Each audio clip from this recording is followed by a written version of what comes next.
Hello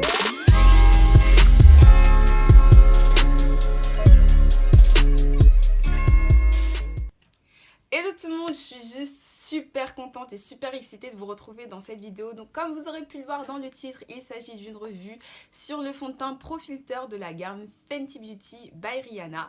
Donc pour tous ceux et celles qui ne le savent pas, Rihanna a sorti sa marque de cosmétiques que vous pourrez retrouver chez Sephora et sur le site en ligne de Fenty Beauty.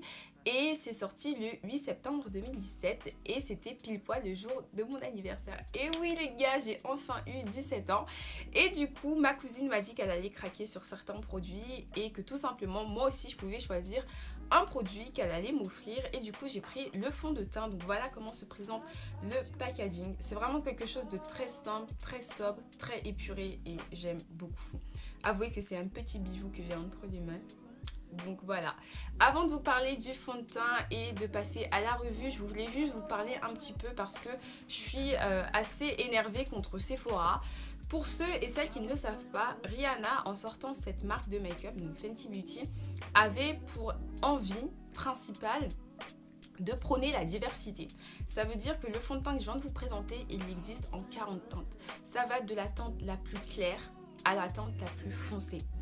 Et ce que je ne comprends pas, c'est que Sephora France a choisi pour égérie en quelque sorte, enfin pour représentatrice de cet événement, Sananas et Sandrea.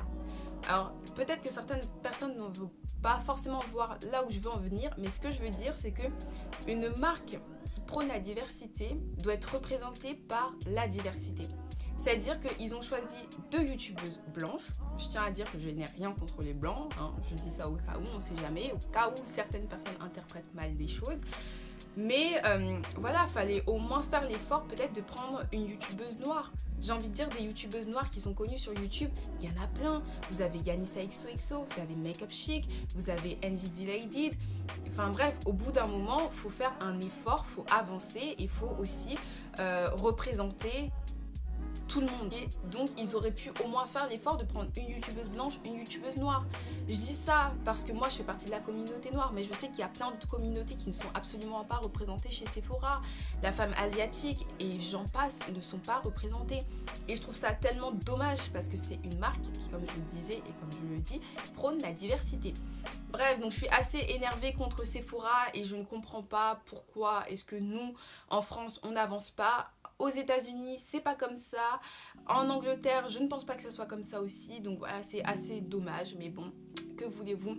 C'est Sephora. Bref, je vais maintenant revenir à mon sujet principal, le fond de teint. Donc pour celles qui veulent savoir, il coûte 33 €. Je trouve que le prix est relativement abordable vu que pour un fond de teint Urban Decay ou BK, c'est entre 30 et 39 €. Donc je trouve qu'au niveau des prix, ça va. Ensuite, c'est un fond de teint qui se veut longue tenue avec une couvrance légère à moyenne. Donc on va voir ça juste après. Donc avant d'appliquer mon fond de teint, je vais vous expliquer un petit peu ce que j'ai fait. Donc comme tous les matins, je me suis lavé le visage avec mon gel nettoyant de chez Bioré. Franchement, je le surkiffe, c'est de la bombe atomique. C'est super frais sur le visage, donc le matin ça réveille bien et surtout ça nettoie et ça désobstrue les pores. Donc c'est celui au charbon, de toute façon je vous mettrai une photo. Ensuite je suis venue passer un petit peu d'eau de rose, donc c'est l'eau de rose de chez Christian Lenard. Je kiffe faire ça matin et soir, c'est devenu ma base et j'aime trop l'odeur, genre ça sent juste trop bon la rose. Oh, je kiffe l'odeur, franchement mettre ça tous les matins sur mon visage, je kiffe aussi. Et ensuite pour venir hydrater ma peau, j'ai utilisé ma crème Efflacard Duo Plus de chez La Roche-Posay. Vous connaissez, on ne change pas, une équipe qui gagne. En ce moment c'est toujours cette crème que j'utilise matin, soir. Et comme je vous l'avais dit dans une de mes précédentes vidéos, je vous recommande vraiment ce soin. Et du coup je vais vous laisser avec l'application du fond de teint et mes premières impressions. Donc on va enfin pouvoir commencer cette revue. Je sais que j'ai dû beaucoup parler en introduction. Du coup c'est parti. Donc moi pour ma part je vais appliquer mon fond de teint avec une Beauty Blender. Celle-ci elle vient de chez H&M. Tout le monde m'avait dit qu'elle était trop bien. Moi je la trouve pas exceptionnelle et au bout d'une semaine elle commence déjà un petit peu à se déchirer. Enfin bref, passons. J'en achèterai une autre plus tard. Du coup je vais prendre mon fond de teint et je vais venir l'appliquer. Donc pour celles qui se posent la question, parce que je sais pas si je l'ai déjà dit ou pas, enfin moi j'aime bien me répéter, je suis comme ma mère, je me répète H24. J'ai pris la teinte 440. Donc voilà, bien agité, on l'agite et je vais venir appliquer des petites pompes. Je vais ranger mes petites mèches que j'ai sur le côté, c'est quand même plus pratique.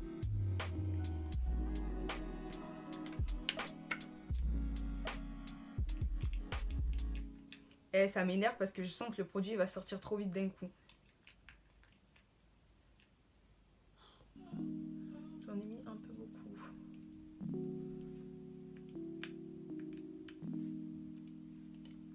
Ok. Donc là, je sais que ça paraît super clair, mais en boutique, c'était exactement la teinte qu'il me fallait. Donc, je prends ma petite Beauty Blender. Je vais venir tapoter.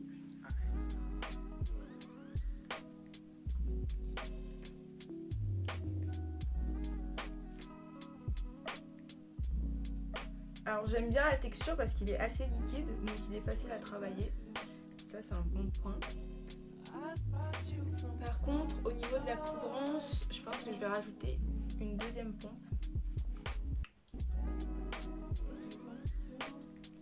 Ouais, je vais rajouter une deuxième pompe. Alors c'était bien évidemment stipulé que c'était un fond de teint avec une couvrance légère à moyenne selon la dose que vous allez appliquer. Donc là j'ai une couvrance très très légère. Quoique ça va, hein. Ça va.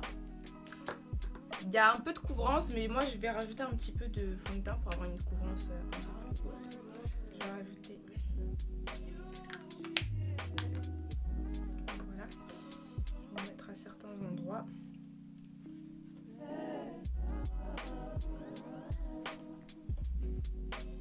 Je trouve qu'avec le Beauty Blender ça se travaille super bien.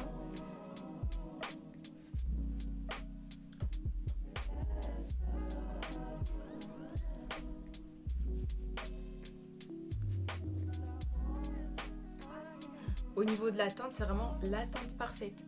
Franchement, on voit pas de différence entre mon visage et mon cou. C'est cool parce que c'est rare que ça m'arrive de trouver la bonne teinte.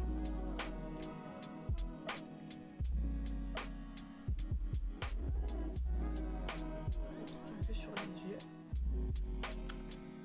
Et voilà.